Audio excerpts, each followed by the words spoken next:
전술을 펼치는 의사들의 소소하면서도 위대한 순간들과 만나보는 TV 자서전 명의 2.0 엄지민입니다. 네, 안녕하세요. 고관절을 치료한 의사 정형외과 권순영입니다. 최근 의료계 100년을 쭉 돌이켜 봤을 때 가장 큰 사건을 얘기하라면 저는 코로나19 팬데믹이 아니었을까 싶은데 어떠세요? 그렇습니다. 코로나19는 우리나라뿐 아니라 전 세계적으로 또 의료계뿐만 아니라 사회 전반에 엄청난 영향을 미쳤습니다. 코로나 시기에도 많은 일들이 있었지만 지금은 포스트 코로나 시대를 맞으면서 특히 의료계는 새로운 패러다임의 혁신 의료 시스템을 갖추기 위해서 부단히 노력하고 있다고 생각합니다. 예, 특히 지난 3년 코로나 위기 상황을 겪으면서 아마 정말 많은 분들이 공공의료의 중요성에 대해서 생각을 하셨을 겁니다. 그래서 오늘은 강원특별자치도 공공의료 최전선을 지켜온 분을 함께 만나보려고 하는데요. 주인공을 화면으로 먼저 보고 오겠습니다.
네, 오늘은 정형외과 전문의 남우동 원장님과 함께합니다. 반갑습니다. 네, 안녕하십니까. 남우동입니다.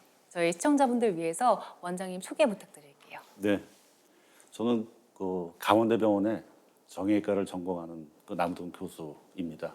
주로 척추 분야 환자들을 진료하고 있고요. 어쩌다 보니까 2년 전부터는 병원장직을 맡아서 나름 능력의 어려운 일들을 하고 있습니다. 병 원장님께서는 이 강원특별자치도의 유일한 국립대학병원인 네. 강원대학교 이제 부속병원을 참 총책임을 맡고 계시고 경영하고 계신데 이 설립 초부터 이 초창기 네. 창립 멤버셨죠? 예, 그렇습니다. 나름대로 여기까지 오기까지 좀 그 설립 과정을 간단하게 말씀해 주도록 하시죠. 네, 저희 강원대병원이 설립된 게 2000년 5월인데요. 네. 그 전에 춘천에는 실은 춘천의료원이 있었습니다. 근데 국립대 의과대학 설립이 제주대학교가 제일 마지막이었고요. 바로 한 해 전에 저희 강원대학교 의과대학이 설립돼서 2000년대 첫 졸업생이 배출되는 해였습니다. 그래서 조금 여러 가지 어려움이 많았지만 2000년도에 저희 10몇 명의 교수분들로 일단 병원을 개원하게 됐었습니다. 병원 설립 초기부터 녹록지 않으셨다고 들었어요. 네. 초기에 어떤 일들이 있었을까요? 정말 어려웠는데요. 되게 신설대학병원은 의료에서 교수를 갖다가 지원할 수 있는 그런 전공의들 인력이 미처 배치가 안 되는 경우가 굉장히 많거든요. 그래서 2000년도에 저희가 대학병원이지만 불과 10몇 분의 교수분들로 이제 진료를 시작하게 됐습니다. 근데 마침 그때 또 의약분업 사태로 해서 전국적으로 의료 파업 사태 대란이 일어났던 해입니다.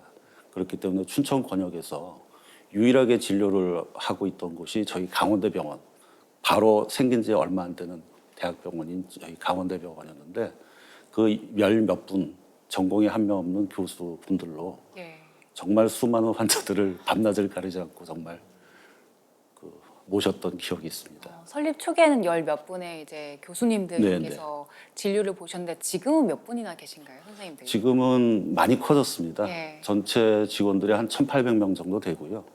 한 650병상 정도인데 교수 요원들이 한 200분, 그리고 전공의들 합치면 380분 정도까지 유지하고 있습니다.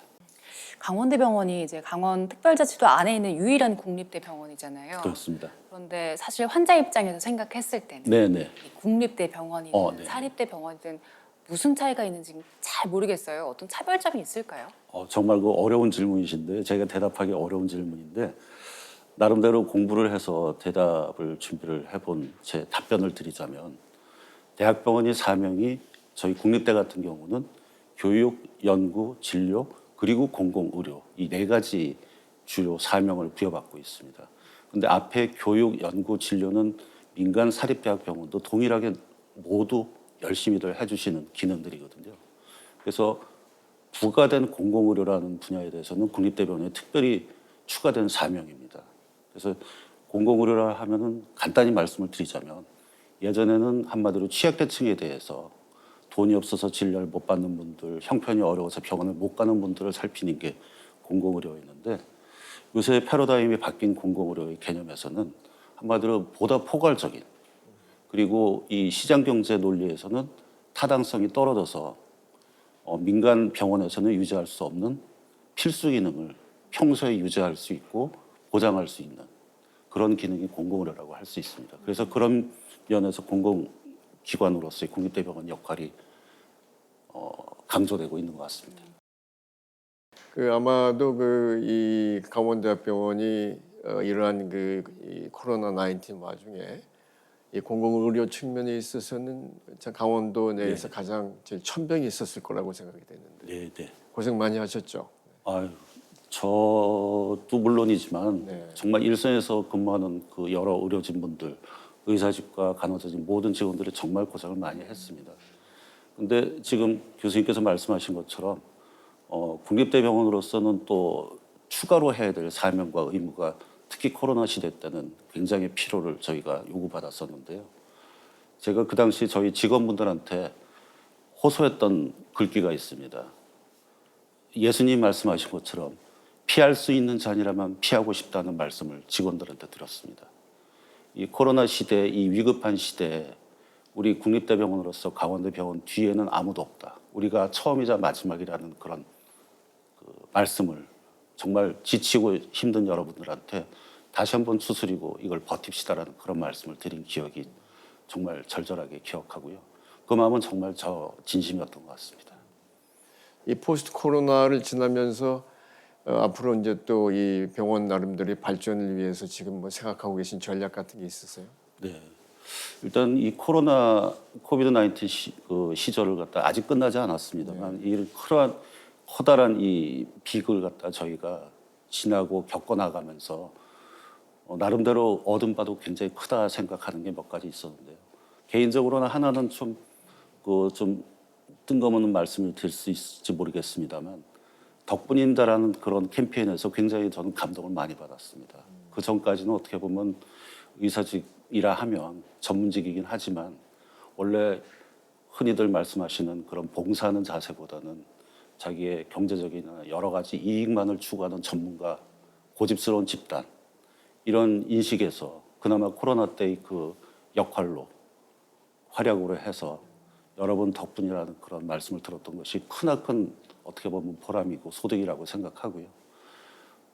또 한 가지는 코로나 시대를 겪으면서 국민들이 많이 바뀌었다고 생각을 합니다. 특히 이제 공공의료라는 측면도 그렇고 평소에 준비하지 않으면 큰일이 벌어질 수 있다는 그런 생각. 그런 면에서 특히 공공의료, 경제적으로 타당성이 없더라도 평소에 준비해야 된다는 그런 어떻게 보면은 한 나라로 보면 군대와 같은 역할을 하는 것이 평소에 준비해 놓는 공공의료 또 의료 시스템, 전달 체계 이런 측면에서 굉장히 그 의미를 저희가 가졌다 생각하고요. 앞으로 선생님 말씀하신 코로나 이후의 사태에서 생활에서 저희가 패러다임이 어떻게 바뀔 것이냐 굉장히 고민이 많습니다. 저희가 준비하고 새로운 전략을 준비하는 것도 많고요. 그 다음에 제가 생각하고 있는 새로운 의료 시스템에서의 국립대병원에서의 역할은 이제 저희가 시작 단계입니다만 지금까지 의료라 하면은 병원에서 이루어지는 진료만으로 의료라는 개념을 많이들 가지고 계십니다 아직.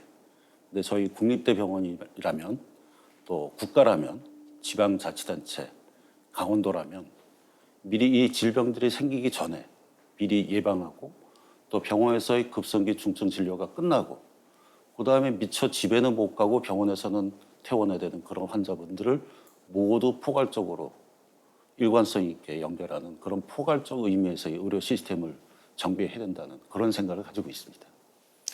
그 사실 이러한 포스트 코로나 이후에 이러한 스마트 진료라든가 아니면 뭐 블록체인이라든가 아니면 인공지능이라든가 그런 전반적인 모든 의료기관 하나로 이렇게 연결시켜주고 그다음에 협력하게 하는 그런 분위기라고 생각이 되는데 근데 강원대병원에서 이러한 스마트 헬스와 연관돼서 지금 포스트 코로나 시대 이후에 뭐 기획하고 있는 무슨 방안이 있습니까?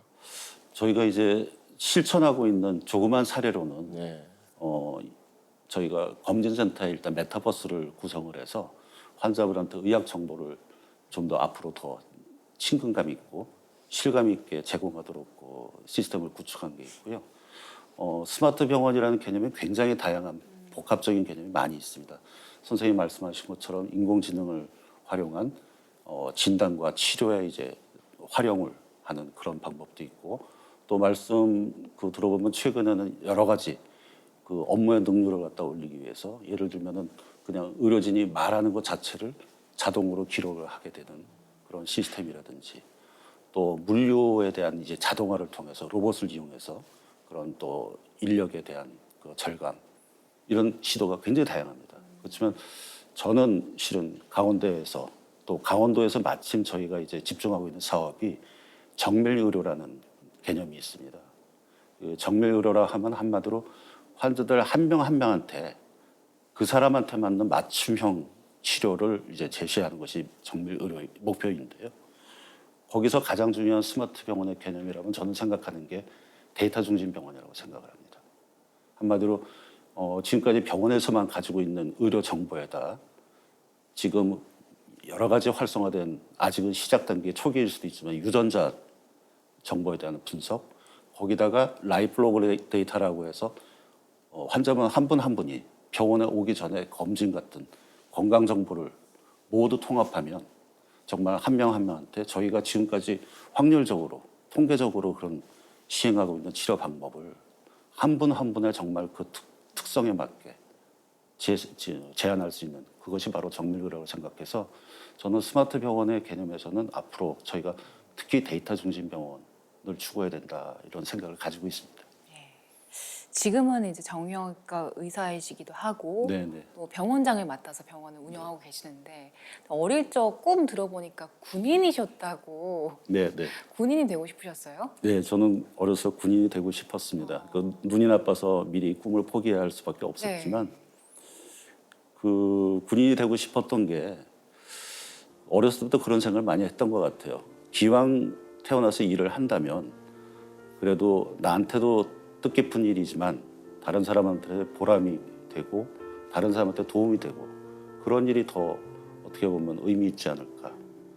그런 면에서 군인이라면은 자기가 좋아서 일을 하기도 하지만 나라를 위해서 자기가 보탬이 된다는 그런 생각을 하면 군인이라는 직업 정말 훌륭한 직업이라 생각하고 실은 저는 지금도 어떨 경우에는 군이라는 생각을 하고 진료를 하고 있습니다. 예를 들면은 수술이라고 생각을 하면은 모든 수술이 다 절대로 똑같지가 않습니다.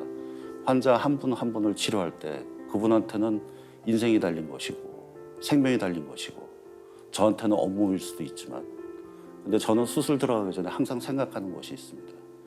이 수술은 질 수 없는 전쟁이다. 들어가면은 승부를 보고 이기고 나와야 되는 전쟁이다. 그렇기 때문에 들어가기 전에 예상하는 그 술기 그리고 발생할 수 있는 모든 가능한 그런 상황을 예상을 하고 거기에 대해서 대비를 하고 이런 생각을 하고 들어가거든요. 그런 면에서는 아직도 군인 같은 생활 태도가 좀 남은 것 같습니다. 그렇네요. 의료 현장에서도 이제 군인의 마음으로 임하시고 또 듣고 보니까 군인도 잘 어울리시는 것 같아요. 어릴 적 학창 시절에는 어떤 학생이셨어요? 나름 모범생이 되려고 노력을 했습니다. 모범생이라 하면 그 뜻은 저는 실은 남들한테 잘 보이겠다는 뜻보다는 저를 성원해 주시고 정말 모든 것을 받쳐주시는 부모님부터 시작을 해서 저희 친척분들, 심지어 옆에 있는 동기들, 친구들한테 제 이름에 부끄럽지 않은 학생이면 학생으로서 한 개인의 남우동이라는 개인으로서는 개인으로 또 의대생일 때는 의대생에 어울리는 그 이름값이라는 것을 많이 생각을 했습니다. 그래서 어떻게 보면은 한마디로 좀 뭐랄까 어렵고 저한테는 좀 귀찮고 손해보는 일이 있다 하더라도 이것은 모범생으로서 어울리지 않는다 하면은 삼가하는 그런 버릇이 많이 들었던 것 같아요. 좀 어렸을 때부터 좀 공무원 체질이 좀 있었던 것 같습니다. 굉장히 또 성숙했던 것 같기도 하고. 그 수술에 임해서 그 사전에 네네. 어떤 만반의 전략을 짜는 거는 사실 참 그 우리 그 외과 의사 측면에 있어서는 네네. 그 군인 정신의 전략 짜는 거 거의 비슷하긴 비슷하죠. 일맥상통한 점이 없지 않아 있다고 생각이 됩니다. 뭐 저희가 뭐 한나라 한민족입니다만 이 작은 나라에서 뭐 고향이고 객자이고 말씀드리긴 그렇습니다만 어쨌든 간에 이 강원도가 지금 이 우리 병 원장님한테는 객지였죠. 그렇습니다. 예. 객지 인연이 없던 곳이죠. 예, 없었던 제가 곳이죠. 그 어려서 태어난 것은 이제 경상도의 이제 대구라는 도시였고요. 거의 대부분의 생을 이제 서울에서 생활했습니다만 춘천에 있는 지금 생활을 이렇게 인연이 될 거라고는 미처 생각을 해본 적이 없었죠. 그렇지만 지난 생활을 시절을 돌이켜 보면 인생이라는 게 꼭 이렇게 마음먹은 대로 또박또박 순리대로 간다기보다는 어떤 우연한 그 계기 같은 것도 굉장히 또 의미 있는 그런 전환점이 되는 것 같습니다. 그런 면에서는 참 춘천이란 인연이 없던 그런 새로운 그 정착지에 20년 넘게 지금 생활하고 있지만 또 생각을 좀 바꿔보면은 대한민국이란 작은 나라에서 이 자기가 태어난 거하고 산 거하고 같은 생활권에 있는 춘천이나 서울이나 크게 다를 점이 없는 것 같고 굉장히 아늑하고 좋은 도시로 제가 고향을 삼은 것 같다는 생각을 많이 합니다. 지금 말씀하시는 그러한 그 생활 태도라든가 아니면 신념 같은 게 이 군인 정신이 예, 무장돼 있는 분 같아서 제 생각에는 우리가 여러 개 이제 임상과 중에서 비교적 그러한 저 힘도 많이 쓰고 그다음에 저 어떻게 보면은 칼, 망치니, 끓이니, 토비니 쓰는 정형외과가 아주 딱 적합한 그러한 적성이 아니었는가 생각이 되는데 네. 어떻게 정형외과를 선택하시게 된 동기 있으신지요? 좀 농담으로 말씀드리자면 제가 이제 제자들한테 정형외과를 전공하라고 권유를 할 때 제가 좀 농담스럽게 하는 에피소드가 있습니다. 당신이 정형외과를 전공하게 되면 정말 좋은 남편으로 좋은 사위로 이쁨 받습니다. 집에 모든 걸 고치는데 정형외과 수련 과정에서 그 쓰는 도구를 모두 활용할 줄 아는 그런 좋은 사위 남편이 될 수 있습니다. 그런 농담을 하기도 하는데요. 정형외과는 몇 가지 특성이 있습니다. 근데 제 성격하고도 참 잘 맞는 점이 있었는데요. 선생님 그 대선배이시기도 하지만 저희 정형외과는 아주 특징이 있습니다. 조급합니다. 성격이 급한 게 있습니다. 왜냐하면은 저희가 수술한 특성이 팔다리를 수술할 때 주로 이제 지혈대를 감고 피가 안 통하게 하는 수술을 많이 하거든요. 근데 그 시간이 한정되어 있습니다. 예를 들면 1시간 반이면 그 1시간 반 안에 수술을 끝나지 못하면 지혈대를 풀고 또 휴식 시간을 충분히 피가 통할 시간을 주고 다시 시작을 해야 됩니다. 그러니 어떻게든 시간 내에 끝내야 되는 그런 조급함이 습관이 되는 게 있고요. 또 한 가지 큰 특성이 있습니다. 저희는 수술 끝나면 엑스레이를 찍어서 바로 이제 수술 결과를 모두 하고 공유합니다. 그러면 수술 끝나고 엑스레이를 딱 보면 다른 사람이 보면 이 수술이 잘 됐는지 안 됐는지 누구나 금방 알 수 있습니다. 그렇기 때문에 수술하고 자기가 정말 민망하지 않으려면 정말 뼈 조각조각 하나도 정확하게 맞춰야 되는 그런 정말 집중과 후회 없는 그런 수술을 하려고 그런 고집이 있습니다. 네. 그 정형외과랑 성격도 잘 맞다고 말씀을 하셨는데 네네. 그 중에서 이제 척추 질환을 전문으로 하시잖아요. 네. 척추 질환은 어떻게 선택을 하신 건가요? 척추를 질환할 때 제일 어려운 것이 진단하는 게 제일 어려운 것 같습니다. 근데 또 나름대로 보람과 재미가 척추 분야는 정확한 진단을 하고 정확한 수술을 하면 정말 그 수술한 날 저녁에 환자가 예를 들어 허리 수술하고 허리 통증이 심한데 다리에 있던 증상은 그날 저녁에 벌써 다리가 시원합니다라는 그런 얘기를 들은 경우가 많거든요. 그러면서는 어떻게 보면 참, 이거 참 내가 예상한 게 맞았구나.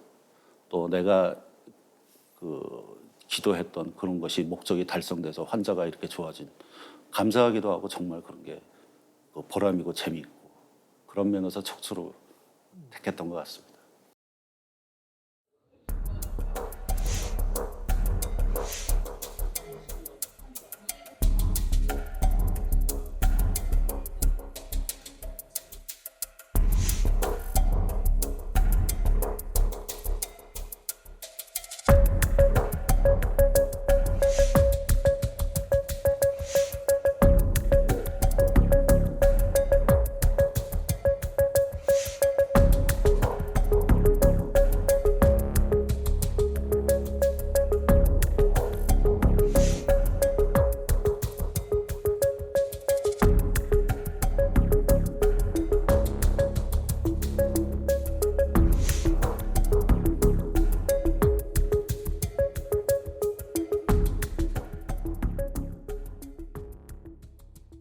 네, 우리나라가 이제 곧 그 노령 사회를 지나서 초고령 사회로 이제 곧 접어들게 된 상황에서 아마도 가장 문제되는 질환이 참 그 척추 관절 쪽이라고 생각이 되는데 요즘 그 이 척추 현장에서 보게 되면은 노령 환자가 엄청 그 비율이 많이 높아졌죠.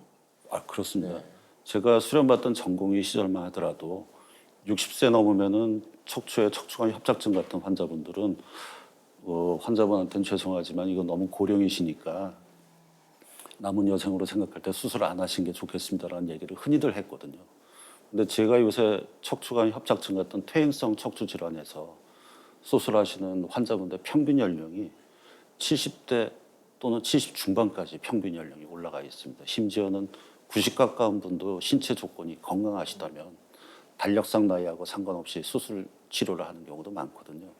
근데 선생님 말씀하신 것처럼 정말 우리가 초고령 시대로 여생이 길어지는 이 앞으로의 시대는 그런 더 고령의 환자분들이 늘어날 것이고 이 퇴행성 질환인 척추 질환 또 관절 질환도 정말 많은 프로포션이 늘어날 걸로 생각해야 되고 준비해야 될 것 같습니다. 네.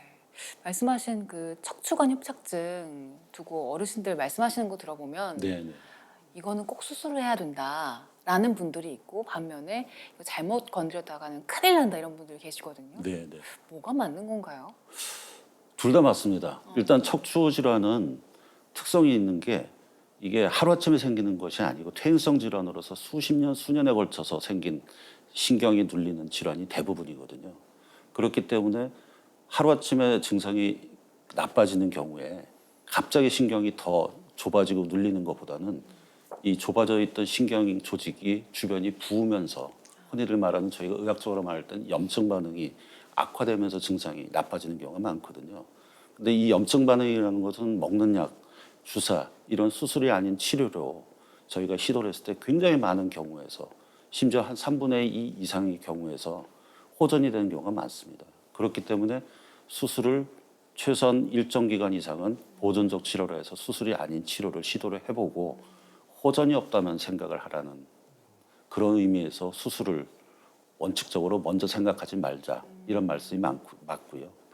예전 같은 경우에는 척추 수술을 할 때 실은 영상 검사가 없는 1800년대에도 척추 수술을 했다고 하거든요.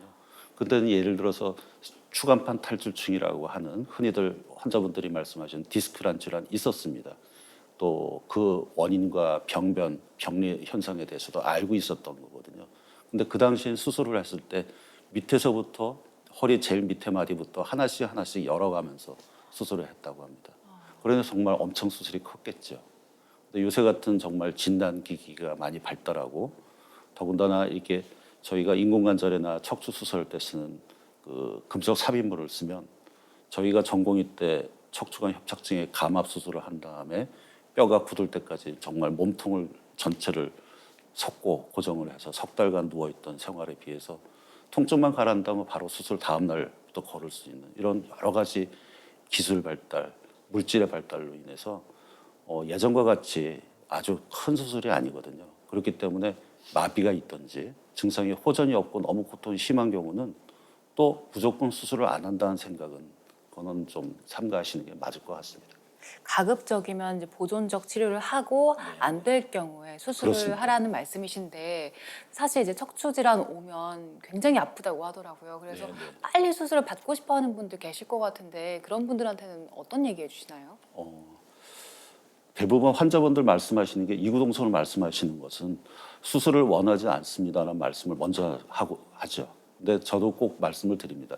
의사도 마찬가지입니다. 수술은 항상 척추 질환에서 몇 가지 전제 조건에 해당하지 않는다면 수술은 마지막 방법으로 의사도 생각합니다라는 말씀을 드립니다. 예, 몇 가지 예외적인 그런 조건이 마비가 온 경우, 특히 방광 기능이 약해진다든지 하는 좀 어려운 그 용어입니다만 마미 증후군 같은 그런 예외적인 경우, 또 이거는 목에서 등에서 흉추에서 경추에서 척수관 협착증이 척수신경 자체를 압박시키는 경우에 마비 증상이 시작된, 예를 들면 그 증상은 대개 걸음걸이가 비틀거리고 자꾸 넘어지려고 하고 손이 둔해지고 이런 증상으로 발생하거든요. 이런 경우는 수술을 원칙적으로 빨리 해야 됩니다. 그래서 그런 경우를 제외하면 단계적으로 먹는 약 시작해 보시고 그다음에 약을 바꿔 보시고 그래도 안 되는 경우에 경막외 주사 또 여러 가지 다양한 방법의 주사 치료를 시도를 해보고 몇 개월씩 계속 보행이 어렵고 호전이 없고 그런 경우는 이제 영상 소견에서 보고 협착증이 심하고 모든 조건이 맞았을 때 수술을 결정하게 되고 권유하게 드려야죠. 저희가 대학병원에서 이제 진료를 하면서 참 느끼는 것이 참 몇 달 만에 이야기돼서 와서 네, 네. 참 5분만 진료를 하고 가시는 그 뒷모습 참 쓸쓸하게 보고 그러는데 예, 예. 참 뭐라도 좀 말씀드리고 싶고 해드리고 싶어도 참 시간 관계 막 그런 그 제한적인 사항이 있지 않습니까? 네, 네. 근데 우리 병원장님께서는 그런 것을 좀 이렇게 탈피하거나 아니면 좀 이렇게 넘기 위해서 환자분들하고 이렇게 정보를 교감하는 그러한 나름대로의 그 방법을 쓰신다는데 어떤 방법을 쓰시는지. 아직까지 제가 구체적으로 아주 월등한 방법을 아직 그 쓰지는 못하고 있습니다, 사실. 근데 환자분한테 일단 처음 오시고 이해를 못하는 고령의 환자분들 또는 이제 젊은 환자분이 같이 오시는 경우는 특히 정보를 공부를 해오시고 저랑 다시 한번 말씀을 나누시죠. 오늘만으로 끝나지 않습니다. 이런 말씀을 꼭 드립니다. 근데 이게 정보가 굉장히 다양한 매체로 통해서 다양한 경로로 또 여러 가지 질의 정보를 저희가 접할 수밖에 없지 않습니까? 그래서 한마디로 이해관계에서 부딪히지 않는 한 좀 객관적인 정보를 꼭 공부하고 오십사. 예를 들면 나라에서 제공하는 건강 정보, 또 학회에서 제공하는 그런 의학 정보, 지식 이쪽을 공부를 하고 오십시오라고 말씀드리고 그 다음 외래에서 대화를 나누면 훨씬 그 환자분도 저에 대한 신뢰가 생기는 걸 느낄 수 있고 저도 또 훨씬 그 짧은 시간 내에 정말 많은 설명을 드릴 것을 짧은 시간으로 줄일 수가 있고 하기 때문에 굉장히 효과적인 방법 중에 하나가 그건 것 같고요.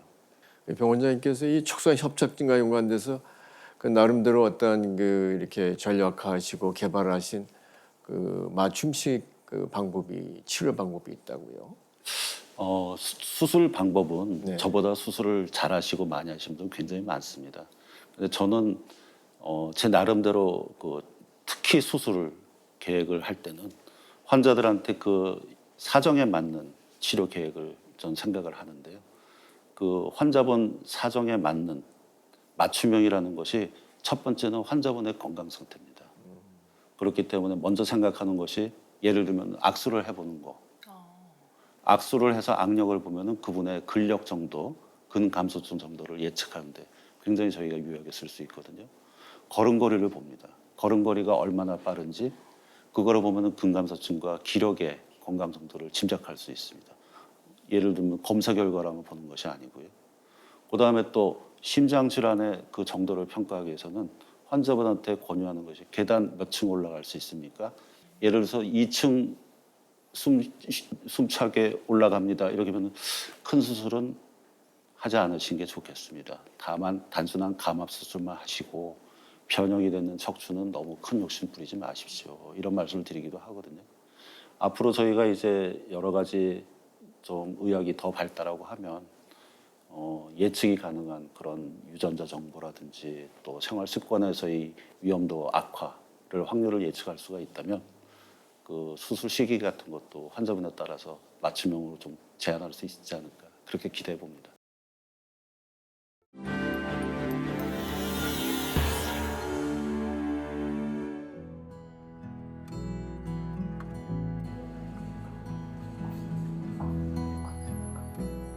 평일 이른 오전부터 바쁘게 돌아가는 수술장.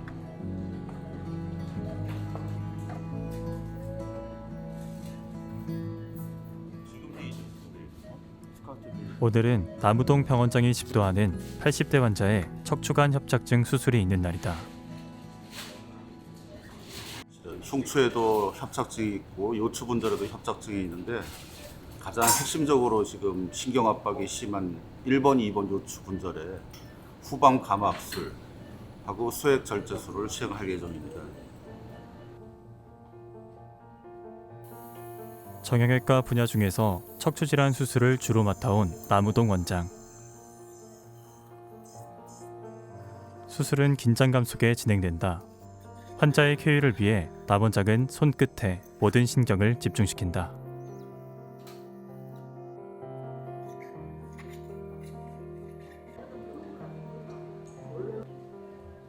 고령화 사회를 맞아 노인 환자들이 증가하면서 퇴행성 척추질환 치료를 위해 정형외과를 찾는 환자들이 많다. 일주일 만에 오셨죠? 네. 이번에는 MRI 찍고 오신 거죠? 네. 근데 이제 협착증에 그 먹는 약의 반응이 어떠셨어요? 제가 지금 운동을 겸하고 있는데 예. 약간의 효과를 보는 것 같아요. 느낌이. 그 치료를 보고요. 약에 반응이 없다 앞으로 그리고 계속 또 수술할 수도 있습니다. 수술하면 좋아져요. 이거 너무 그러거든요. 안 했으면 하는 바람에 의사는 마찬가지거든요. 그렇기 때문에 수술을 안 하고 할 수 있는 방법 모든 걸 다 해보는 게 중요하고 그래서 주사도 써보는 거고 스테로이드라는 게 이제 면역 억제제고 염증을 가라앉히는 데 효과는 있지만 앞으로 저도 마찬가지로 약서보다 효과가 없으면 한 번 정도는 경방의 주사 같은 약 주사 써볼 겁니다. 예. 그때도 이제 협착증이라는 건 알고 척추관 협착증이라고 해도 남우동 원장은 처음부터 무조건 수술을 권유하지 않는다. 원칙대로 단계별로 먼저 약물 치료와 같은 비수술적 치료를 하며 상태를 지켜보도록 환자들에게 권한다. 그러니까 무엇보다도 그 수술을 먼저 하자는 소리보다 약으로 그리고 너무 친절하게 이렇게 환자 저희가 너무 그 편안하게 해주시니까 그게 너무 고마웠던 것 같아요. 그 협착증이라고 척추질환은 환자 개인의 삶의 질을 크게 떨어뜨린다.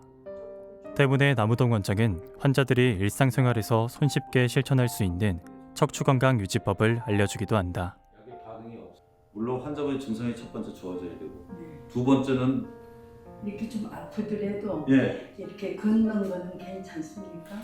걸을 때 아파되질 않아요. 협착증은 네. 문제가 걸으면 다리가 아프고 엉치가 아프고 이런 증상이 나오는 것뿐인데 네. 협착증이 걷는다고 악화는 안 돼요. 다음 그 조만간 다시 뵙도록 하겠습니다. 네. 이렇게 편안하게 해주셔서 감사합니다. 마음이 항상 그렇진 않아요. 아니 환자들의 질문에 마음을 담아 친절하고 자세하게 설명하는 남우동 원장. 일부 이상 효과가 있으시고 그래서 환자들은 믿음을 갖고 그를 따른다. 이제 환자가 몸이 불편해서 아플 때는 그 낫는다든가 치료 방법에 대해서 굉장히 궁금하거든요. 그런데 교수님께서는 친절하게도 이 환자의 마음을 잘 읽고 병에 대해서 얘기해 주시는데 굉장히 마음이 편안했습니다. 남우동 원장은 초진 환자를 진료할 때 자신만의 특별한 원칙이 있다. 정확한 방법으로 수술을 하면 외래에서 특히 처음 뵙는 환자분을 뵐 때는 실은 그 진찰의 시작은 환자분이 문을 열고 들어오는 바로 그 순간부터 시작합니다. 실은 들어오실 때 그 처음 뵙는 환자분의 얼굴, 안색, 표정 그리고 또 저희 척추나 정형외과에서 중요한 걸음걸이, 다리를 저시는지 끄시는지, 다리가 약한 다리가 있는지, 심지어는 같이 오신 가족분의 표정과 누가 오셨는지까지 속으로 따져봅니다. 그것이 앞으로 치료 반응이나 치료 계획을 세울 때 굉장히 중요하거든요. 환자에게 가장 적합한 치료 방법을 찾아주고 그 과정을 통해 환자의 고통을 덜어주는 것. 그는 오직 환자만을 생각하며 더 나은 의료 시스템을 만들고 싶은 목표가 있다.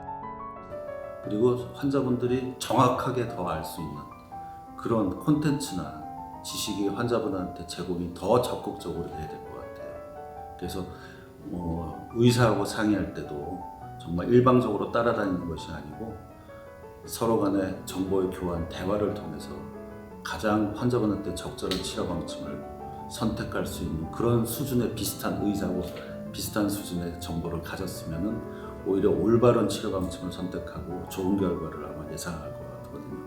혼자 할 일은 아닌 것 같고요. 같이 해가야겠죠. 환자분들께도 평소에 수술이나 뭐 약 전에 그것보다 더 좋은 약이 있다는 얘기를 자주 하신다고 들었어요. 네. 더 좋은 약은 어떤 건가요? 더 좋은 약이 걷는 것입니다. 척추관 협착증에서 제일 고통을 받고 제일 힘드신 것이 보행이 어려워지시는 거거든요. 네. 근데 이 젊은 분들과 고령의 환자분에서의 보행의 의미는 완전히 다릅니다. 근력 감소를 포함해서 젊은 분들은 몇 주간 누워 있다가 바로 일어나서 운동을 시작하고 생활을 시작하셔도 전혀 어떻게 보면 그 힘든 것 없이 복귀하실 수가 있습니다. 근데 고령의 환자분에서는 보행이 어려워서 몇 주간 침상 생활을 하면 근력이 급격하게 감소되고 또 근력 감소뿐만이 아니고 심폐기능을 포함해서 모든 신체 기능이 급격하게 떨어집니다. 근데 제일 큰 문제는 고령에서의 그 떨어진 심폐기능과 근력은 회복하기가 굉장히 어렵습니다. 그렇기 때문에 척추관 협착증을 수술할 때 치료의 목적도 보행을 잘 하실 수 있게 하는 것이라고 어떻게 보면 제 의사 입장에서는 환자 입장에서는 고통을 줄이는 것이 첫 번째 목적이지만 의사 입장에서는 많이 걷게 보행을 하시게 해서 심폐기능을 남은 여생 동안 잘 유지하실 수 있게 그게 한마디로 남은 여생을 늘릴 수 있는 그런 목표라고 생각하기 때문에 유산소 운동의 예로서 좋은 예로서 걷는 운동 생각보다 걷는 운동의 그 수명에 대한 효과라든지 또 척추에 대한 효과도 굉장히 큽니다. 그렇기 때문에 가장 좋은 약은 목표이기도 하지만 걷는 것이라고 생각할 잘 수 있을 것 걷는 같습니다. 방법이 있을까요? 잘 걷는 방법? 잘 걷는 방법은 무조건 1시간을 걷는다, 45분을 걷는다 중요한 게 아닙니다. 심장이 약간 두근거릴 정도로 심장의 박동수가 평소에 심박의 50% 정도 증가할 때까지 그 정도면 가슴이 약간 두근거리를 느끼게 되거든요. 그때까지 속도를 좀 빨리 걸으시다가 두근거리는 걸 느끼면은 좀 이제 속도를 느리게 해서 좀 심박이 진정되는 것을 느끼고 그 다음에 다시 또 속도를 빨리 올려서 하는 사이클식으로 하는 게 심폐기능과 이 근육에 굉장히 효과적인 방법입니다.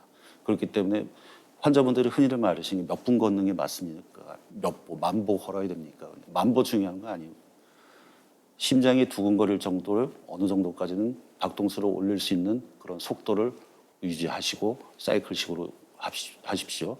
그 다음에 한 최소한 2층, 3층 정도는 천천히 걸어도 좋으니 올라가실 때 심장이 숨차지 않을 정도 호전되는지를 운동을 통해서 지속적으로 노력을 하십시오. 이렇게 말씀을 드려야죠. 참 우리가 이 성공적인 치료를 위해서는 가장 중요한 것이 환자와 의사 간에 특히 수술과 연관돼서는 그러한 그 신뢰도 아니겠습니까? 네. 레포. 근데 이제 이 병원장님께서는 이러한 환자와 의사와의 어떠한 관계에 있어서 오천당숙처럼 생각을 하는 게 좋다라는 그런 말씀을 많이 하신다는데 네. 그 의미가 있으신가요?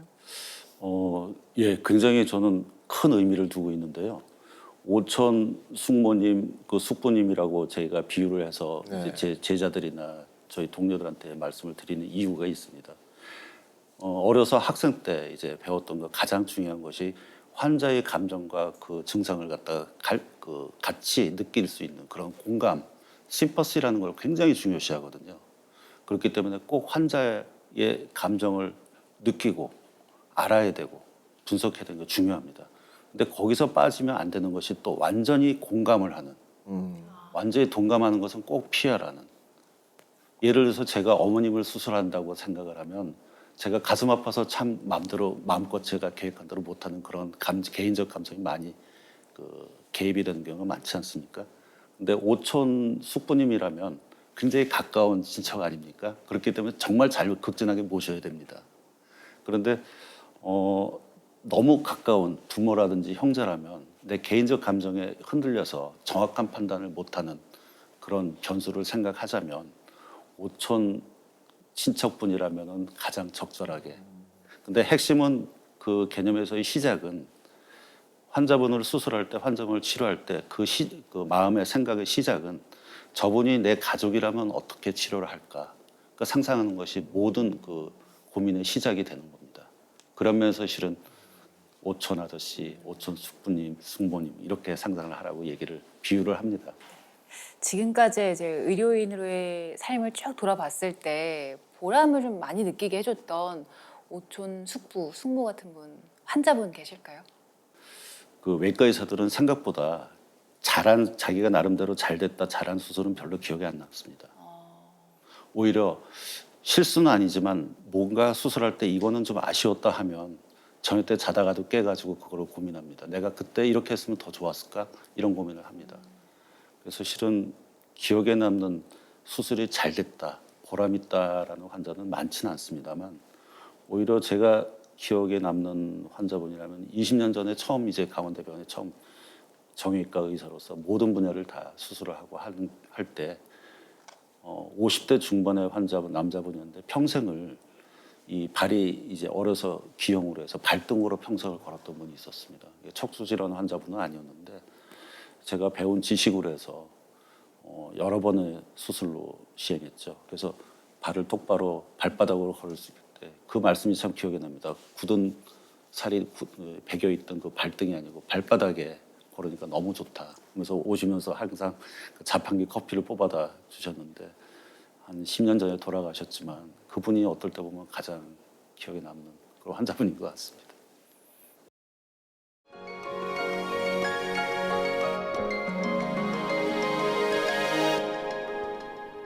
네, 이제 명의의 명강연 함께 들어볼 텐데요. 오늘 남우동 원장님께서 준비하신 강연의 주제는 척추협착증 이것만은 기억해라입니다. 자, 강연 부탁드립니다. 네, 오늘 제가 짧게 그리고 좀 쉽게 설명하도록 노력은 했습니다만 흔히들 환자분이 많이들 질문하시는 걸 위주로 몇 가지만 말씀을 드릴까 합니다. 먼저 척추관 협착증이 어떤 병인지 많이들 물으시기 때문에 간략하게 이제 그림과 글귀로 말씀을 드리자면 이 허리에는 다리로 내려가는 신경이 있습니다. 그 신경이 이 퇴행성 변화로 나이가 들면서 디스크, 뼈, 인대 여러 조직이 두꺼워지고 커지면서 신경을 누르면 통증이 발생해서 다리가 당기고 허리가 아파서 걷기가 힘든 증상을 일으키는 것. 이것이 바로 척추관 협착증이라는 병인데요. 왼쪽에서 보시는 정상 척추관에서 보면 신경들이 굉장히 여유 있게 위치하고 있는 반면에 척추관 협착증 환자분에는 신경이 굉장히 좁아져서 뭉쳐 있는 한 덩어리로 보이는 그런 소견을 볼 수가 있습니다. 그래서 척추관 협착증이라 하면 이런 걷기가 힘든 주증상이라는 걸 좀 아셨으면 하고 환자분들한테 말씀드리고 싶습니다.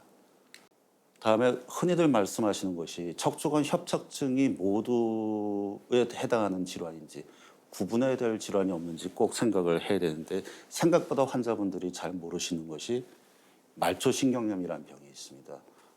더군다나 요새 고령의 환자분들 연령이 증감에 따라서 대부분의 환자분들이 당뇨, 고혈압 같은 성인병을 모두 거의 가지고 계시거든요. 근데 특히 당뇨에는 말초신경염이 동반된 경우가 굉장히 많습니다. 그렇기 때문에 흔히들 무릎 아래만 저린 경우 또 허리에서 내려오는 방사통이 없는 경우 걸을 때가 아니고 오히려 저녁 때 누워있는데 다리가 더 저리다. 이런 경우는 혹시 말초신경염이 아닌가 꼭 생각을 해야 되고요. 또 혈액순환장애, 동맥경화증 같은 혈액순환장애도 굉장히 많이 있으신데 대부분은 또 다리가 저리면 혈액순환장애로 생각을 하시는 분이 많습니다. 근데 몇 가지 특징, 팁을 좀 구분할 수 있는 팁을 말씀을 드리면 혈액순환 장애는 오래되시면 피부가 벌써 차갑고 색깔이 검게 변합니다. 그러니까 다리만 걷어봐도 짐작할 수 있는 경우 많고요. 또 이 혈액순환 장애가 있는 분들은 무릎 아래만 종아리만 통증이 움직이고 걸을 때만 있습니다. 또 한 가지 또 재밌는 것이 자전거를 타보시면 구분하기가 쉽습니다.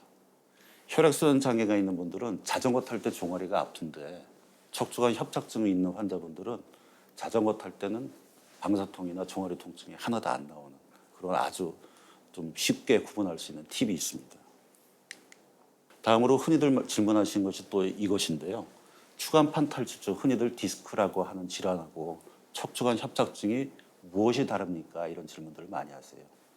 비교해서 말씀을 드리면 추간판 탈출증은 위에 사진에서 보신 것처럼 수액이 조각이 튀어나와서 신경근 하나만 누르게 되는 상대적으로 젊은 나이에 20대, 30대, 40대에 발생하는 질환입니다. 그래서 수술을 만약에 심한 경우가 하는 경우에는 저 신경근을 누르는 수액 조각만 제거를 해주면 금방 회복이 되고 작은 수술로 가능합니다. 근데 이에 비해서 척추관 협착증은 훨씬 디스크의 변성을 포함해서 훨씬 고령의 환자에서 여러 가지 복합적인 구조물이 모두 신경을 합쳐서 누르는 거기 때문에 보행장애가 다리 땡기는 것보다는 걷지 못하는 주증상이 또 특징이고 수술할 때는 디스크 추간판 탈출증에 비해서 척추관 협착증 환자분들은 보다 넓게 광범위한 그 감압 수술을 하기 때문에 수술이 좀 더 큽니다. 그래서 흔히들 말씀하시는 디스크와 척추관 협착증이 이렇게 다르다는 말씀 좀 드리고 싶고요. 그다음에 어떻게 보면 가장 중요한 그 환자분들의 많은 질문들이 반드시 수술해야 됩니까? 답은 아닙니다. 대부분은 수술 안 하고도 잘 낫습니다. 약물 치료하셔도 좋고요. 그다음에 약물 치료 좀 모자란 경우 주사 치료 해보셔도 좋고 물리치료 병행하시면 효과 있는 경우 많습니다. 대개는 오랜 세월에 신경이 눌려 있다가 어떤 계기로 신경 주변이 굉장히 붓고 성나는 흔히들 말하는 염증 반응 때문에 증상이 급격하게 나빠지고 발생하는 경우가 많습니다. 그래서 수술적 치료를 하지 말고 일단 염증을 가라앉히기 위한 이런 보존적 치료를 해보신 경우에 협착증이 넓어지진 않지만 증상이 많이 완화돼서 일상생활을 복귀하는 경우 굉장히 많습니다. 다음 또 이렇게 흔한 질문들이 요새 굉장히 많이 시행하기도 하는데요. 시술로 치료할 수 있나 이런 질문을 많이 하십니다, 실은. 근데 아쉽게도 죄송하게도 시술이라는 거는 지금 그 이 두 사진에서 보신 것처럼 경막의 주사 같은 주사요법과 크게 다르지는 않습니다. 한마디로 시술이라 하면 해부학적 구조를 바꿔주는 것이 아니거든요. 그렇기 때문에 염증 반응으로 인한 방사통, 요통과 같은 증상은 호전시키는 경우가 많이 있습니다. 그렇지만 이 신경 압박된 것, 특히 굉장히 좁아진 협착증에서는 신경이 넓어지지 않기 때문에 증상이 다시 나빠진 경우도 상당히 많이 있어서 그 점은 감안을 하시고 시술해 보셔도 좋고요. 단 한 가지 말씀드려야 될 것은 배뇨 장애가 있거나 다리에 운동신경 마비가 있는 경우는 신경이 굉장히 심하게 또 오랫동안 눌렸던 신경 기능이 떨어지는 상태이기 때문에 이럴 때는 시술로 하지 마시고 신경을 정확하게 누른 부위를 찾아서 수술하시는 것이 필요합니다. 이 척추관 협착증을 치료하는데 진단하는데 가장 중요한 것은 실은 여러 가지 수술 테크닉을 생각을 먼저 하시겠지만 수술 방법보다는 진단이 제일 어렵고 중요합니다. 이것이 경추에서 생긴 것인지 또 흉추에서 생긴 것인지 이 척추관 협착증은 척수신경을 누르기 때문에 마비가 오기 때문에 이것을 수술합니다. 그렇지만 대부분 요추에서 이 주병변이 어딘지 정확하게 원인을 판단한 다음에는 일단 보존적 치료 방법을 원칙으로 하고 경과를 관찰하는 것이 중요할 것 같습니다. 네. 그 척추관 협착증이랑 비슷한 증상이 나타나는 질환들이 생각보다 많았습니다. 그렇기 때문에 진단을 잘하는 게 중요하다는 말씀 주셨는데요. 오늘 좋은 강연 감사합니다. 네, 감사합니다.